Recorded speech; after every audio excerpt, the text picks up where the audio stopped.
এবং সেই বক্তব্য কি ছিল?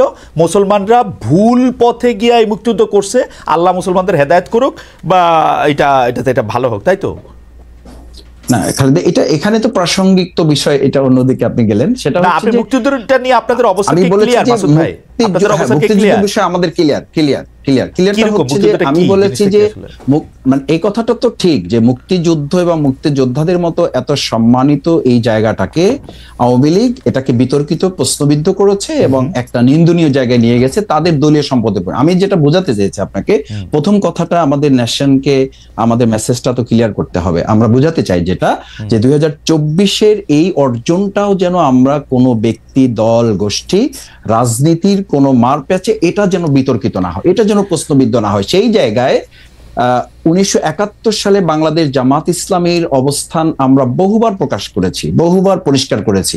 আমরা আমাদের কথা স্পষ্ট করেছি যে দেশের স্বাধীনতা সার্বভৌমত্বকে ধারণ করে বাংলাদেশ জামাত ইসলামী, ইসলামী ছাত্র শিবির তার রাজনৈতিক কর্মকাণ্ড পরিচালনা করে।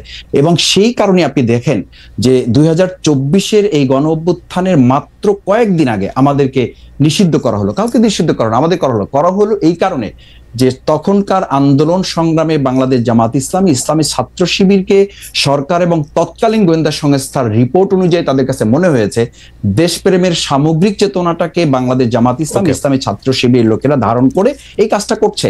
আর ছাত্র শিবির তার ছাত্র সংবাদের প্রকাশনা যেটা করেছে এটা একটা বিচ্ছিন্ন ঘটনা। আমি মনে করি যে তাদের এখানে একজন গবেষক একটা লেখা লিখেছে এবং তারা এটা পরে যখন বুঝতে পেরেছে বা এটা তাদের নজরে এসেছে, আমি একটু খালি আমি বলছি যে যখন তাদের নজরে এসছে তারা প্রত্যাহার করেছে এবং এটার জন্য তারা দুঃখ প্রকাশ করেছে। দিস ইজ জানাব।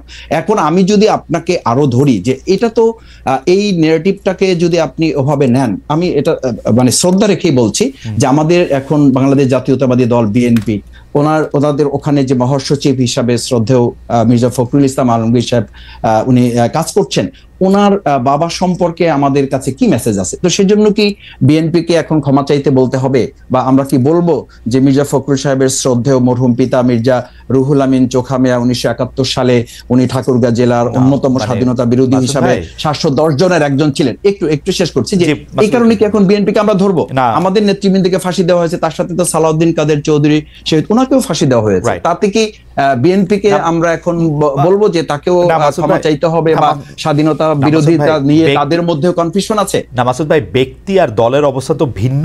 আমরা 1971 সালে জামায়াতে ইসলামী মুক্তিযুদ্ধের চলাকালীন সময় তারপরে বিভিন্ন সময় বিভিন্নভাবে স্টেটমেন্ট দিয়ে দল হিসাবে যেটা বলেছে, আমরা যখনই প্রশ্ন করি আপনারা বলেন যে ব্যাপারে জামাত ইসলামের অবস্থান পরিষ্কার। কিন্তু পরিষ্কারটা আপনি একটু বলেন তো, আমরা একটু শুনি যে পরিষ্কার অবস্থাটা কি 1971 সালে কি আপনারা যা করেছিলেন তা ঠিক করেছিলেন? না, পরিষ্কারটা হচ্ছে এই যে বাংলাদেশ তখন যে অবস্থার প্রেক্ষিতে স্বাধীন হয়েছিল, মাওলানা ভাসানী রহিমাহুল্লাহ উনি তো পরিষ্কার বলেছেন যে তখন 70-এর যে ভোট, আপনি নিশ্চয়ই আরো ভালো জানবেন, সেই 70-এর ভোটে তো তিনি এই স্লোগান দিয়েছিলেন যে ভোটের বাক্সে লাথি মারো, বাংলাদেশ কায়েম করো। তো সেই বাংলাদেশ কায়েম করা প্রসঙ্গে এসে মরহুম প্রেসিডেন্ট শেখ মুজিবুর রহমান উনি তো বাংলাদেশের স্বাধীনতা উনি শেষ পর্যন্ত তো চান নাই। 7 মার্চের উনি ভাষণ, তার পরবর্তী সময়গুলো আমরা তো লক্ষ্য করেছি। শুধু জামাত ইসলামের অবস্থার কথা বলেন, বাংলাদেশ শেখ মুজিবুর রহমান স্বাধীনতা চায় নাই, ভালো কথা, বাংলাদেশ একই চাওয়া না চাওয়া ছিল।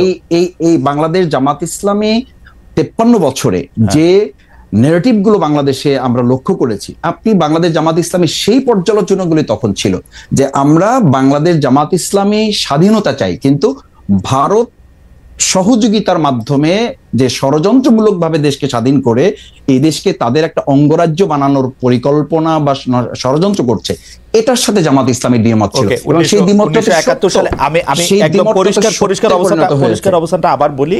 আপনার পরিষ্কার অবস্থানটা হচ্ছে 1971 সালে শেখ মুজিবুর রহমান স্বাধীনতা চায় নাই, কিন্তু জামায়াতে ইসলামী স্বাধীনতা চাইছিল, এবং চাইছিল হচ্ছে ভারত সাহায্য করবে না এরকম একটা অবস্থায় স্বাধীনতা, তাই তো?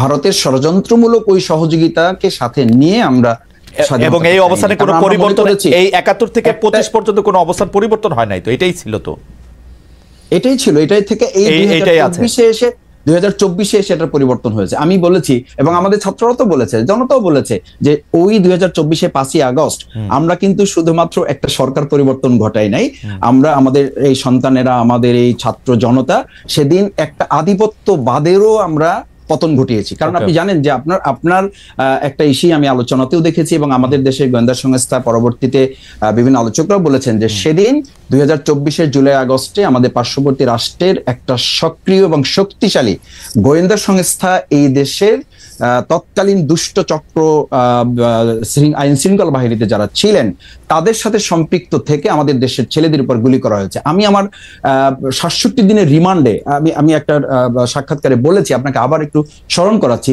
যে আমাকে যখন ইন্টারোগেশন সেলে নেওয়া হয়েছে তখন চোখ বাঁধা, হাত পা বাঁধা অবস্থায় আমাকে যখন দুটা চেয়ারে শোয়ানো হয়েছে, আমি তাদের কাছে খুব ইসের সাথে জানতে চেয়েছিলাম, স্পষ্টভাবে জানতে চেয়েছিলাম যে আমার চোখ খুলে দেন অথবা আমাকে দেখতে দেন অথবা আমাকে পরিচয় দেন যে আপনারা কারা আমার ইন্টারোগেশনে আসছেন। ওনারা অসতর্কতাবশত হোক অথবা কৌশলগত দিক থেকে ওনাদের মনে না থাকার কারণে হোক, ওনারা বলেছেন এখানে দেশি বিদেশি সংস্থার লোকেরা আছে। মাসুদ ভাই, যখন দেশ গিয়েছে আমরা একটু আসলে একটু প্রিসাইজ থাকতে চেষ্টা করি। অর্থাৎ 1971 সালে যেভাবে বাংলাদেশ স্বাধীন হয়েছিল, জামাত ইসলাম এটার সাথে একমত ছিল না। তো জামাত ইসলাম এটার সাথে একমত কখনোই পোষণ করে নাই। 2024 সালে আইসে বাংলাদেশ, আপনি মনে করতেছেন 2024 সালে আইসে বাংলাদেশ একটা অন্যরকম স্বাধীনতা পাইছে। এটা কি ব্যাপারটা এরকম? মানে ভারত তারত এইসব এলিমেন্ট আমি যেতে চাইতেছি না। আপনি দুই লাইনে বলেন 1971 সালে জামাতের অবস্থা সঠিক ছিল।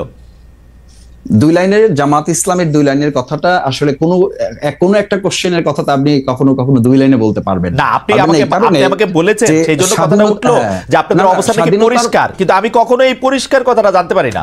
পরিষ্কারটা কি? কথা হচ্ছে এইটা যে বাংলাদেশ জামাত ইসলামী স্বাধীনতাটা ভারতের ষড়যন্ত্রমূলক সহযোগিতার মাধ্যমে চায়নি, কিন্তু যখন স্বাধীন হয়েছে দেশ, সেই স্বাধীনতাকে ধারণ করে জামাত ইসলাম, ইসলামী ছাত্র শিবির তার সামগ্রিক কার্যক্রম পরিচালিত হয়ে আসছে এবং সেটা প্রমাণিত এবং পরীক্ষিতভাবে দেশের জনগণ সেটা গ্রহণ করেছে। ফ্যান্টাস্টিক। আচ্ছা, আমি এই যে এইখানকার একজন উপদেষ্টা আছে বর্তমান সরকারে, তার নাম মাহফুজ আলম, তিনি বলেছেন যে তিনি অনেক কথা বলেছেন তার স্ট্যাটাসে। আমি শুধু 4 লাইন শোনাই। মুক্তিযুদ্ধের পর কি হয়েছে তা নিয়ে সমালোচনা করুন, ইতিহাস পর্যালোচনা করুন, কোনো সমস্যা নেই। এমনকি মুক্তিযুদ্ধের সময় কি কি ঘটেছে তা নিয়ে তর্কও উঠতে পারে, কিন্তু সেসবে হবে মুক্তিযুদ্ধকে মেনে নিয়ে। আপনারা কি মুক্তিযুদ্ধকে মেনে নিয়েছেন নাকি এইখানেও আপনাদের একটু আলাদা জায়গা আছে জনাব মাসুদ?